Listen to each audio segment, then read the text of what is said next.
اللهم صل على محمد وآل محمد.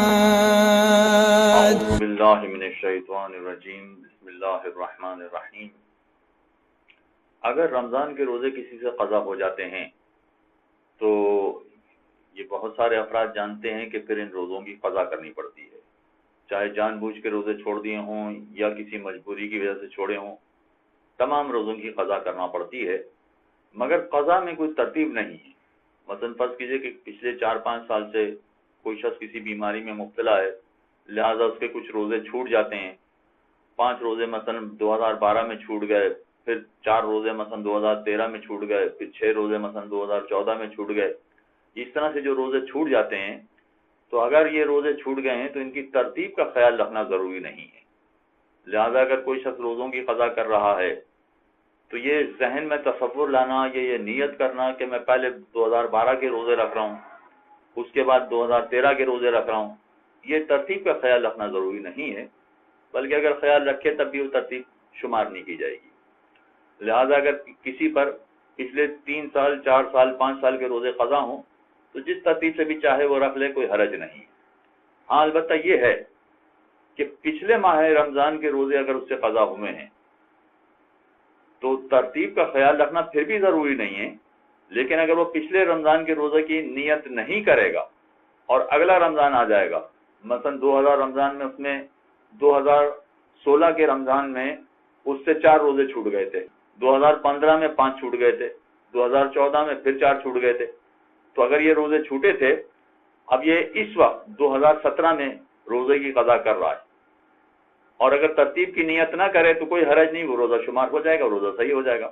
لیکن اگر 2016 کے روزے کی ترتیب میں نیت نہ کرے، اگر 2016 کی اس نے نیت نہیں کی اور 2017 کا رمضان آ گیا تو پھر ایسی صورت میں 2016 میں جو روزے قضا ہوئے تھے ان کی قضا تو کرنی ہے، مگر ساتھ ساتھ فدیہ بھی دینا پڑے گا.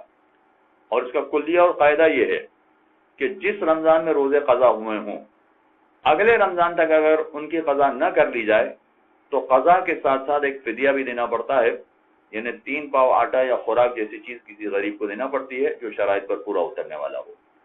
تو اگر 2015 میں روزے قضا ہوئے تھے، 16 تک اس کی ادائیگی نہیں کر لی تو پھر 2015 کے روزوں کا فدیہ ہے.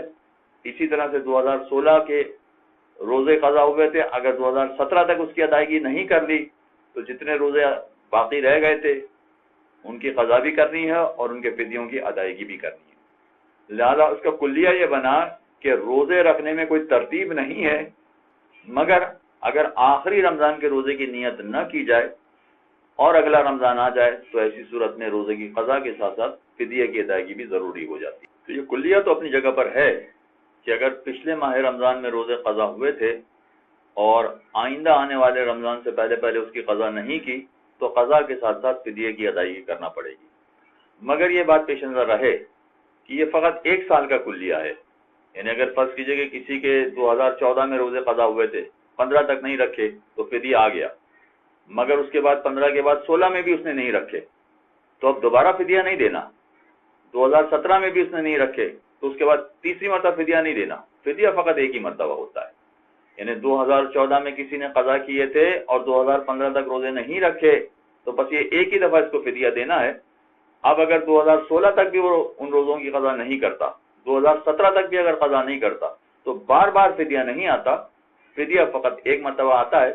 لہذا اس کی ذمہ داری فقط روزے کی قضا کے ساتھ ساتھ ایک فدیہ کی ادائیگی ہے. ایک روزے کے عوض ایک فدیہ، اور اگر 4 روزے چھوٹے ہیں تو 4 روزے اور 4 روزوں کی قضا اور 4 فدیے اس کو ادا کرنے پڑیں گے. صلی اللہ علیہ محمد اللهم صل على محمد وآل محمد.